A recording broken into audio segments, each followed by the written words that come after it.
What is going on, everybody? Today is a very rainy, dreary day here in Middle Tennessee. Thunderstorm warnings, tornado warnings, a lot of people impacted in the area and the surrounding areas by tornadoes. I hope everyone's safe, hope everyone's doing well. I thought we'd just kind of relax today and get our coffee on, finish our books up, and I'll tell you what I thought about them. So stay tuned.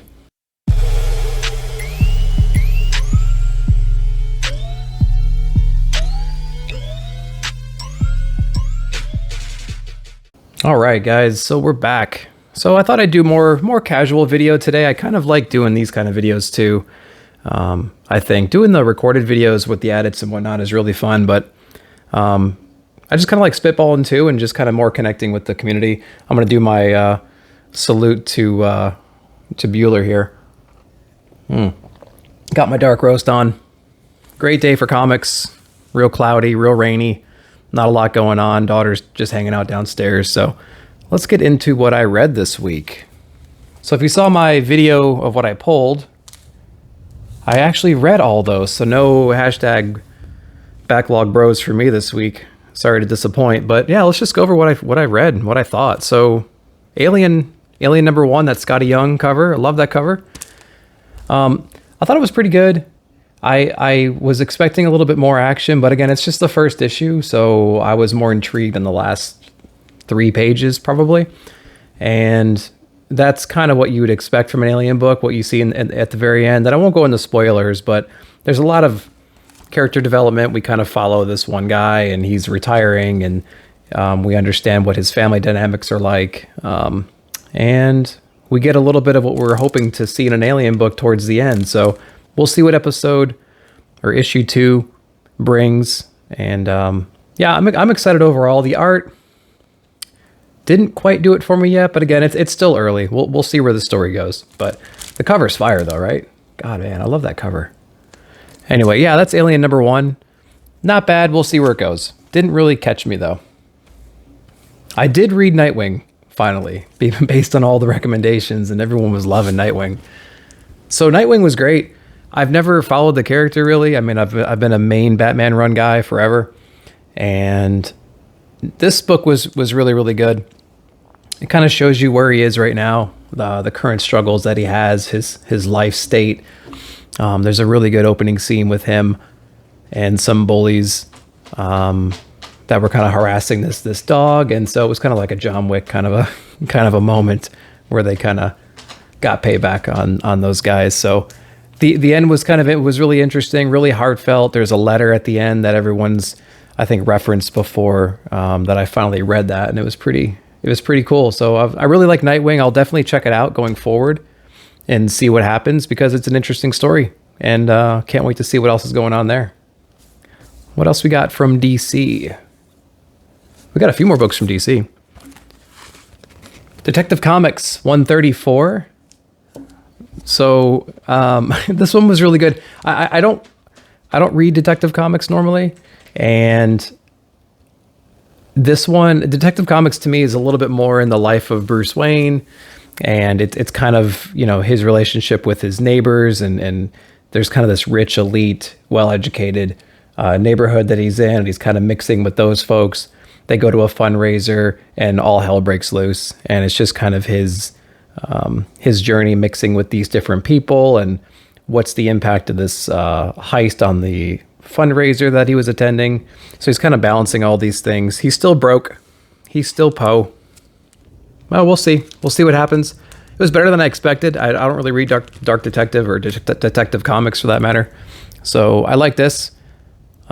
We might continue reading it, but I'll definitely stay on the main Batman run for sure, though. But what else we got from DC? Just read Teen Titan Academy #1. So this is the Infinite Frontier debut. There was a lot of vibes of Strange Academy in this one from Marvel, but I think they did I don't know, I feel like they did the characters a little bit better, or as good. It didn't have a ton of action. It was more of a, hey kids, welcome. Here's Mr. Nightwing. We're going to go over some fighting simulator stuff. And he makes that joke about, what was it? The Defense Against the Dark Arts pun And so, yeah, he figured the kids wouldn't know that reference, but they did, and they just think it's stupid and cliche now. But I enjoyed it because I like Harry Potter. I don't care who knows it. But yeah, it was interesting. We still don't know who Red X is. I don't know who Red X is to begin with. So I learned a little bit about Red X in this issue. But yeah, I think I'll definitely check out issue 2 and 3. We'll see where it goes. Yeah, no real high expectations for it, but it was a good read. I thought it was interesting. So they did a good job with that one, introducing some of the new characters and showcasing a few of their powers and whatnot, but nothing too crazy in that one. What else we got? We got Harley Quinn #1, Infinite Frontier debut. So this is just her redemption story. It just kind of picks up where Future State kind of leaves off. It's just her getting back into Gotham. She's kind of have this list of people that she kind of wants to make amends with, or at least tell that she's sorry.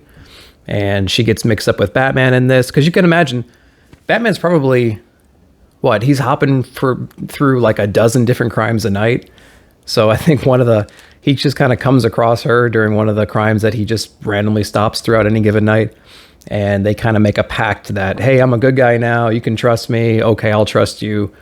Don't disappoint me, kind of a thing.